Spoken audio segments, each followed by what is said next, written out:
And when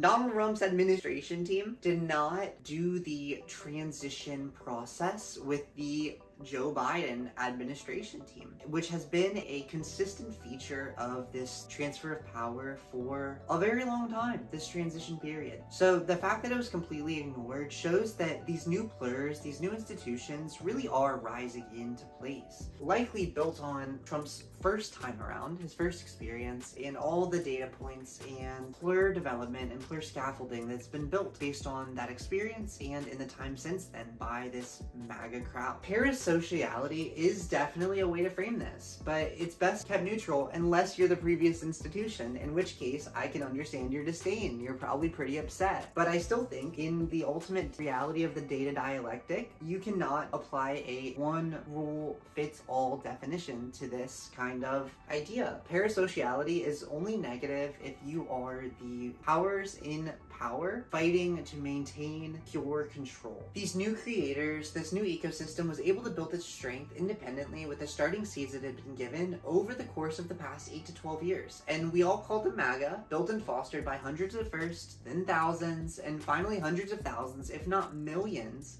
of active MAGA plur loyalists. Briefly, I would like to tangent for a quick second to a Twitter thread that I came through earlier today. 2 trans women were bickering on my timeline, as women tend to do. One of them is a well-known Twitter troll, satire poster. I don't really know how to describe her. She does a lot of satire, but she also does some authentic posts. You might know her by the name of Rat Limit.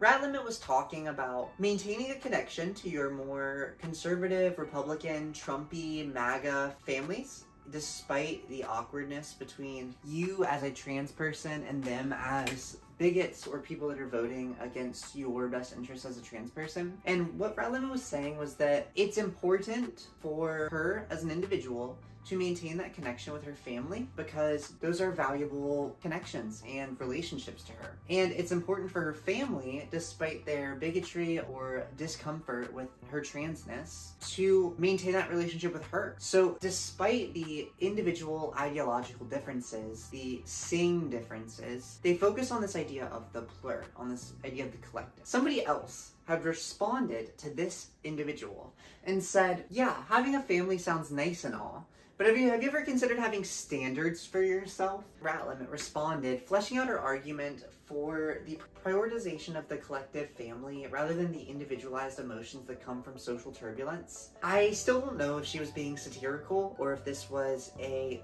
legitimate post, but I think I actually agree with her. I think in times of extreme turbulence, as much as we would like to hunker down and lock into our individualized seeing identities, our ID poll prioritized identities, I'm not sure this is the healthiest or safest way for us to maintain. I genuinely am not sure that isolation and avoidance in terms of personal discomfort mitigation is the best idea, because at the end of the day, we live in a society. Like it or not, we do live in a society. So it's important to be able to integrate into these collectives despite that. Sometimes a little discomfort is necessary, and it's worth getting through that discomfort for a stronger plur at the end of it all. After all, what doesn't kill us makes us stronger. Now back to the main focus. So MAGA is a plur, and this idea of parasociality extends not only to creators or individual personalities, as originally mentioned in the 1956 article, but also to ideas or concepts. Here, I'd like to invoke Nicholas Luhmann's systems theory, because it's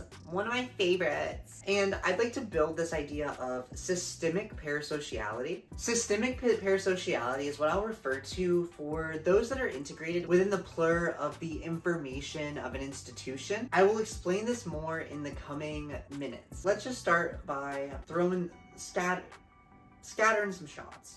There are those who are systematically parasocial for MAGA. This is what Has in the ECP Infowar Op team was attempting to hit on with MAGA communism, which was an attempt to bridge this parasociality to MAGA and bridge that to a new parasociality onto the communism plur. Many will demonize this action for the same sake of the responding trans girl earlier, like, don't you have any self-respect? But I actually agree with that initial post. I agree with Rat Limit, and sometimes there's more incentive to plur up. It's useful to find yourself in a plurred up dynamic rather than always trying to approach the world alone. And honestly, it's even better if you're able to remain plurred rather than to re-identify into a new plur identity. Not that there aren't valuable lessons to be learned or useful things to know in re-socializing and completely re-identifying and relearning yourself. It's just that, like, as I and many other LGBTQ individuals know,